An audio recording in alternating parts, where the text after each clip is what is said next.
أعوذ بالله من الشيطان الرجيم بسم الله الرحمن الرحيم يسألونك عن الأهلة قل هي مواقيت للناس والحج وليس البر بأن تأتوا البيوت من ظهورها ولكن البر من اتقى وأتوا البيوت من أبوابها واتقوا الله لعلكم تفلحون صدق اللہ العظیم۔ سورہ البقرہ آیت نمبر 189۔ سب سے پہلے اس آیہ کریمہ کے مبارک کلمات کے معانی۔ ارشاد ہوا یسألون، وہ سوال کرتے ہیں، کا آپ سے، یسألون کا وہ آپ سے پوچھتے ہیں، سوال کرتے ہیں، عن الأہلہ، ان کے معنی سے اہلہ، یہ ہلال کی جمع ہے۔ ہلال کہتے ہیں پہلی رات کے چاند کو، تو جمع ہوا چاندوں کے بارے میں۔ قل فعل امر ہے، فرما دیں، آپ انہیں جواب دیں۔ ہی یا، یہ یعنی اہلہ، یہ جو چاند ہیں، مواقیت، اوقات ہیں، وقت بتانے والے ہیں، وقت کی علامات ہیں، للناس، لیے لوگوں، والحج، اور حج۔ وَلَيْسَ الْبِرُّ بِأَن تَأْتُوا الْبُيُوتَ مِن ظُهُورِهَا، واو من اور، لیسا افعال ناقصہ میں سے ہے، اس کے معنی ہے نہیں، البر خاص نیکی، بِأَن یہ کہ، تَأْتُوا الْبُيُوتَ آؤ تم گھروں میں، من ظُهُورِهَا، من من سے، ظہور ظہر کی جمع ہے، پچھواڑے، پشتیں، پچھلے حصے، ہا مراد ہے گھر۔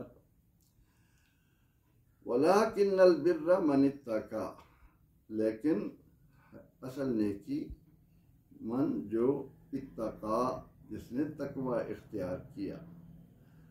وَآتُوا، اور آؤ، البیوت، گھروں میں، من ابوابہا، سے دروازوں ان کے، واتقوا اللہ، اور ڈرو اللہ سے، لعلکم، تاکہ تم، تفلحون، فلاح پاؤ، نجات پانے والے بن جاؤ۔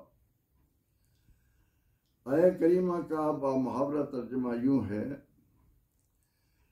وہ آپ سے چاندوں کے بارے میں پوچھتے ہیں، فرمائیں یہ لوگوں کے لیے اور حج کے لیے علامات ہیں، اوقات ہیں، اور نیکی یہ نہیں کہ تم اپنے گھروں میں ان کے پچھواڑوں سے آؤ۔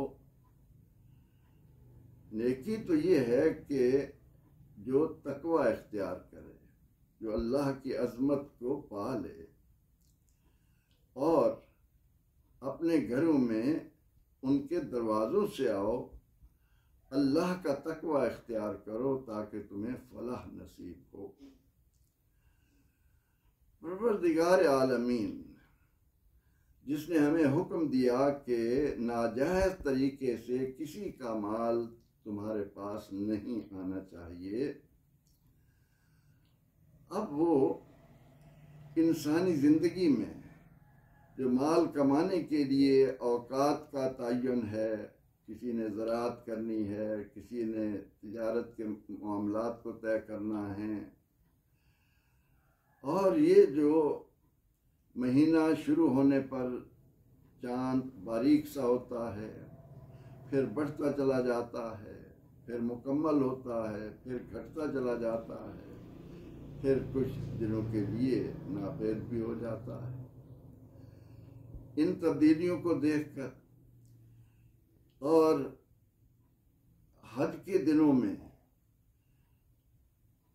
مکہ کے لوگ اپنے طور پر جو رسومات بنا لیتے تھے، ان کے بارے میں بھی ان آیات کریمہ میں تعلیمات دی گئیں۔ علماء کہتے ہیں کہ سیدنا حضرت معاذ رضی اللہ تعالیٰ عنہ یا ان کے ساتھ کسی اور ساتھی نے بھی رسول اکرم رحمت عالم صلی اللہ علیہ وسلم کی خدمت میں یہ عرض کی کہ یا رسول اللہ صلی اللہ علیہ وسلم، یہ پہلی رات کے چاند کیا ہیں؟ تو ان کے جواب میں اللہ رب العزت نے آپ صلی اللہ علیہ وسلم کو یہ تعلیمات دیں تاکہ قیامت تک آنے والے لوگوں کو معلوم ہو جائے کہ ہم بے شمار زندگی کے کام ہیں جن کی تعیین کے لیے وقت کی بڑی اہمیت ہوتی ہے، اس کے بارے میں ان کو بتا دیا جائے۔ سوال یہ تھا کہ یا رسول اللہ صلی اللہ علیہ وسلم، یہ پہلی رات کے چاند کیا ہیں؟ تو اللہ تعالیٰ نے اس کے جواب میں فرمایا کہ آپ ان سے یہ کہیں کہ یہ اوقات بتاتے ہیں۔ آج بھی اس قدر ترقی کے باوجود موسمیاتی تبدیلیوں کے ضمن میں انتہائی زندگی کے اہم امور سر انجام دینے میں کہ کون سا موسم کس سبزی کے لیے، کس فصل کے لیے، کون سے پھلوں کے لیے مناسب ہوتے ہیں، وہ سارے کے سارے کا انحصار۔ اور اسی طرح جب ہمارے پاس سائنس کی یہ موجودہ سہولتیں نہ تھیں، راتوں کو جب سمندروں میں سفر ہوتا، اس وقت دنوں کی تعیین کے لیے کہ پہلی رات کا چاند اس طرح ہے، بڑھتے بڑھتے وہ یہ منزلیں طے کرتا ہے، پھر وہ 14ویں کا چاند بنتا ہے۔ تو یہ ساری زندگی کے جو معاملات ہیں، ان میں چاند کی جو اہمیت ہے، سورج کی جو اہمیت ہے، اس کو واضح کر دیا کہ یہ جو چاند ہیں یہ علامات ہیں جن کی وجہ سے لوگ عمروں کا تعین کرتے ہیں، فصلیں پکنے کا انتظار کرتے ہیں، پھلوں کے بارے میں ان کو معلومات ہوتی ہے۔ تو فرمایا کہ یہ مواقیت للناس والحج، یہ بتانے کے بعد زمانہ جاہلیت میں حج سے متعلق جو رسومات تھیں ان کے بارے میں اہل ایمان کو رہنمائی دی گئی، لوگوں پر واضح کیا گیا۔ ہوتا یہ تھا کہ جو ہی حج کے دن شروع ہوتے اور لوگ احرام باندھتے، احرام باندھنے کے بعد وہ اپنے اوپر لازم کر لیتے کہ اب ہم نے اپنے گھروں میں دروازوں سے داخل نہیں ہونا، بلکہ پیچھے سے دیوار توڑ کر اپنے گھروں میں داخل ہوتے۔ یہ خواہ مخواہ کی اپنے آپ کو مشقت میں ڈالنے کی، بلا وجہ انسان اپنے وجود کو دکھ دینے کے لیے، تکلیف دینے کے لیے، یا اس طرح سے معاشرے کے اندر ایک بے ہنگمی، ناہمواری پیدا کرنے کے لیے، اور ان کو پھر مذہبی رنگ دینا کہ اس طرح سے اگر ہم آئیں گے تو ہمارے گناہ معاف نہیں ہوں گے، اب کیونکہ ہم نے احرام باندھا ہے، اپنے آپ کو مشکل میں ڈالیں، تکلیف کے ساتھ اپنے گھروں میں کود کر آئیں یا ان کے پیچھے سے دروازے توڑیں۔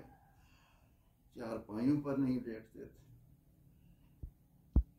حج کا دن شروع ہوئے، چار پائیاں اٹھا کر ایک طرف کر دیں اور خود زمین پر لیٹنے لگے۔ تو یہ ساری کی ساری باتیں جو ان لوگوں نے اپنے طور پر عبادات سمجھ کر دین میں داخل کر رکھی تھیں، ان کو اپنے اوپر لازم کر لیا تھا، ان کو یکسر ختم کر کے فرمایا کہ لیس البر بان تأتوا البیوت من ظہورها، یہ اس کا نیکی سے کوئی تعلق نہیں کہ تم اپنے گھروں میں پچھواڑوں سے آؤ، ولکن البر من اتقی۔ اللہ اکبر۔ نیکی کیا ہے؟ نیکی تو اس انسان کے پاس ہے جس نے اپنے دل کو اللہ کی عظمت سے معمور کر دیا۔ اصل انسانیت تو نکھر کر وہاں آتی ہے کہ جب انسان اس حقیقت کو جان لیتا ہے کہ میرا اس زمین پر چلنا پھرنا، کاروبار کرنا، دیگر معاملات طے کرنا، یہ سارے کا سارا اللہ کا فضل ہے۔ وہ آکسیجن دے رہا ہے تو میں اس قابل ہوں، اس کی طرف سے پانی آ رہا ہے تو میرے اندر یہ صلاحیت موجود ہے، اس کے سورج کی حرارت اور چاند کی روشنی یہ میسر ہے تو میرے لیے زندگی کا سامان ہے۔ اگر یہ سب چیزیں نہ ہوں تو میں کیا کروں گا؟ میری تو سانس اکھڑ جائے گی، میرے لیے تو قدم اٹھانا مشکل ہو جائے گا۔ فرمایا کہ جو حقیقی کام ہے، اب یہ دیکھیں، عبادت کیوں کرو؟ تاکہ تمہیں تقویٰ ملے۔ روزہ کیوں رکھو؟ تاکہ تمہیں تقویٰ ملے۔ قربانی کیوں کرو؟ تاکہ تمہیں تقویٰ ملے۔ حج کیوں کرو؟ تاکہ تمہیں تقویٰ ملے۔ تقویٰ جو اسلام کا دوسرا نام ہے، جو اس حقیقت کو انسان پر واضح کرتا ہے کہ میرے اس وجود کا اس زمین پر موجود ہونا محض اللہ کے فضل کی بدولت ہے۔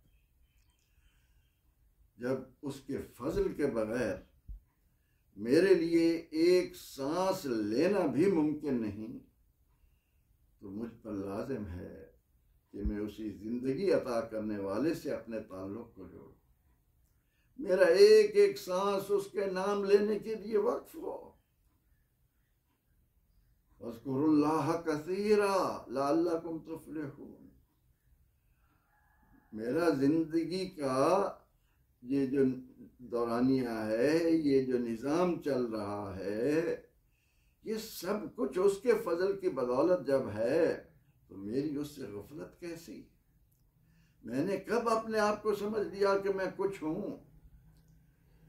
یہ اسی کا کرم ہے۔ اس لیے اصل حقیقی نیکی کی طرف آؤ، اور وہ نیکی یہ ہے کہ ہم نے قرآن اتارا ہی اس لیے ہے کہ تمہیں تقوی نصیب ہو۔ ہدی للمتقین، متقین لوگ ہی قرآن پاک سے، اب جس کے دل و دماغ میں اپنے پیدا کرنے والے کا تصور ہی نہ آئے، جس کا اس بات کی طرف دھیان ہی نہ جائے کہ کوئی ہے جس نے ماں کے رحم میں مجھے مرضی کی شکل و صورت دی تھی، کوئی ہے جس نے مجھے یہ وجود عطا کیا، کوئی ہے جو میرے اس وجود کو گھٹا رہا ہے، مختلف اس میں تبدیلیاں آ رہی ہیں، کوئی ہے جو انجام کار مجھے اس زمین سے غائب کر دیتا ہے، میرا نام و نشان بھی نہیں رہتا۔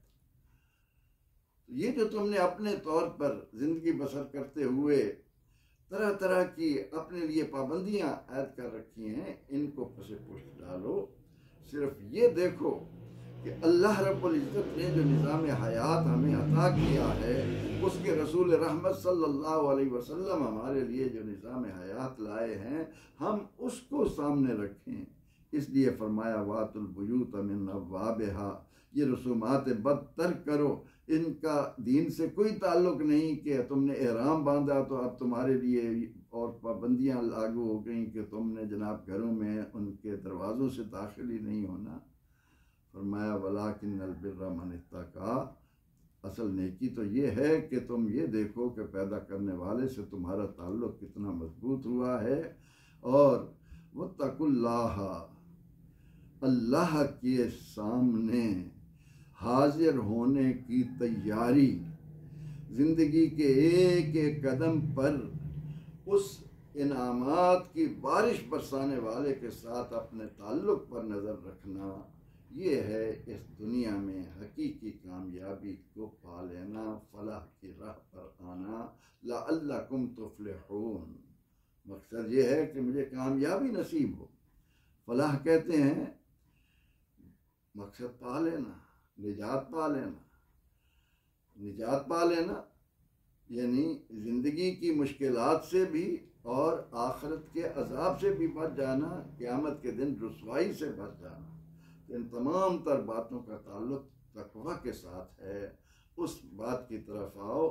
اور یہ جو پہلی رات کا چاند آیا کیا لایا، اب یہ چاند بڑھتے ہوئے یہاں آیا تو ہمارے لیے کیا لایا، یہ اس نے تمہارے کام میں سخرھا لکم الشمس والقمر، اس نے چاند اور سورج کو تمہاری خدمت پر معمور کر رکھا ہے، تم اس سے وہ جو خدمت مل رہی ہے اسی پر دھیان دے کر اپنے تقوی کو اجاگر کرو، اللہ کا تقوی اختیار کرو، اسی میں دین و دنیا کی ساری بھلائیاں موجود ہیں۔ پروردگار عالمین ہمیں قرآن حکیم کے ساتھ اس تعلق کو جو ہماری دنیا اور آخرت کو بہتر بنانے والا ہے مضبوط سے مضبوط تر بنانے کی توفیق ارزانی فرمائے، آمین۔ وآخر دعوانا ان الحمد للہ رب العالمین۔